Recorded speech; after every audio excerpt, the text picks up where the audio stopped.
नमस्कार विद्यार्थी मित्रांनो, कसे आहात? मजेत ना? मी नासा येवतीकर आपल्यासाठी घेऊन आलोय दिनविशेष माहिती कार्यक्रम. आजच्या कार्यक्रमात आपण समर्थ रामदास स्वामी यांच्याविषयी माहिती पाहूया. लक्ष देऊन ऐका हा, कारण या माहितीच्या आधारे तुम्हाला 5 प्रश्नांची उत्तरे द्यायची आहेत. चला तर मग ऐकूया. समर्थ रामदास स्वामी. समर्थ रामदास स्वामी हे महाराष्ट्राच्या संत परंपरेतील एक थोर संत, कवी, विचारवंत आणि समाजसुधारक होते. त्यांचे संपूर्ण नाव नारायण सूर्याजी ठोसर असे होते.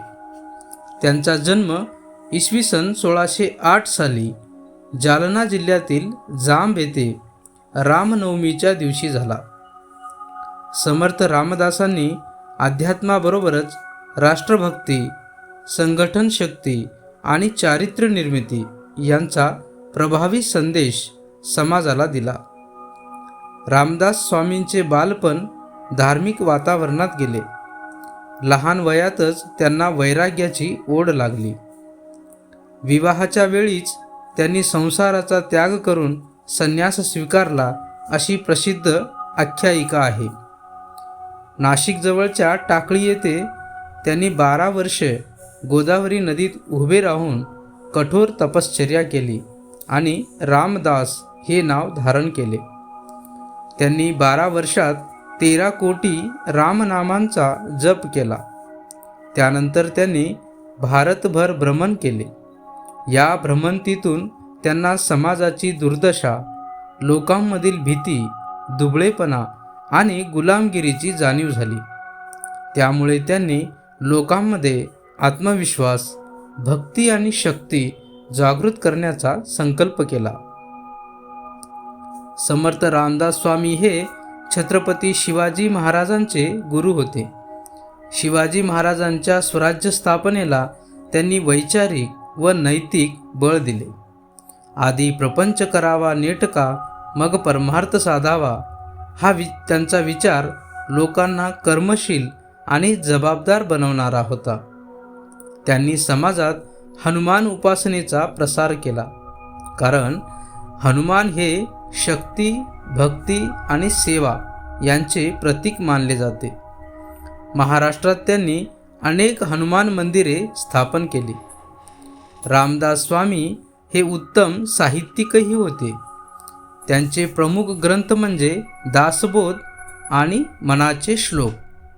दासबोध या ग्रंथात त्यांनी अध्यात्म, नीती, समाजजीवन, राजकारण आणि व्यवहारज्ञान यांचे सखोल मार्गदर्शन केले आहे.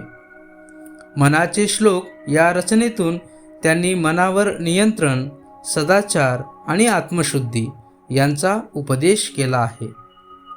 सुखकर्ता दुःखहर्ता ही गणपतीची लोकप्रिय आरती त्यांनी लिहिली. त्यांची भाषा साधी, प्रभावी आणि जनसामान्यांना समजणारी होती. समर्थ रामदास स्वामींचे विचार आजही तितकेच मार्गदर्शक आहेत. त्यांना केवळ भक्तीचा नव्हे तर कर्तृत्वाचा, आत्मसन्मानाचा आणि राष्ट्रप्रेमाचा संदेश दिला. जय जय रघुवीर समर्थ हा त्यांचा नारा आहे आणि श्रीराम जय राम जय जय राम हा त्यांचा मंत्र आहे. इसवी सन 1681 मध्ये सज्जनगड येथे त्यांनी समाधी घेतली.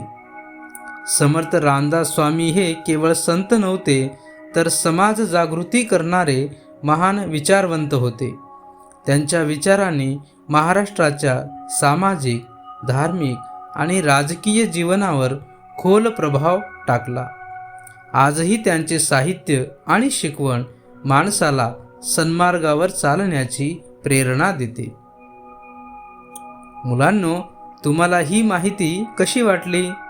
नक्की कळवा बरं का. चला, आता या माहितीवर आधारित काही प्रश्न आणि उत्तर पाहूया. पहिला प्रश्न, रामदास स्वामी यांचे पूर्ण नाव काय? बरोबर उत्तर आहे नारायण सूर्याजी ठोसर हे समर्थ रामदास स्वामी यांचे पूर्ण नाव आहे. दुसरा प्रश्न, समर्थ रामदास स्वामी यांनी कोणता ग्रंथ लिहिला? बरोबर उत्तर आहे दासबोध हा ग्रंथ समर्थ रामदास स्वामी यांनी लिहिला आहे. तिसरा प्रश्न, समर्थ रामदास स्वामी यांचा नारा काय होता? बरोबर उत्तर आहे जय जय रघुवीर समर्थ हा समर्थ रामदास स्वामी यांचा नारा होता. चौथा प्रश्न, समर्थ रामदास स्वामी हे कोणाचे गुरु होते? बरोबर उत्तर आहे छत्रपती शिवाजी महाराजांचे गुरु म्हणजे समर्थ रामदास स्वामी. आणि आता शेवटचा पाचवा प्रश्न, समर्थ रामदास स्वामी यांची समाधी कोठे आहे? बरोबर उत्तर आहे सज्जनगड येथे समर्थ रामदास स्वामी यांची समाधी आहे. चला पुन्हा भेटूया उद्याच्या दिनविशेष माहिती कार्यक्रमात. तोपर्यंत नमस्कार.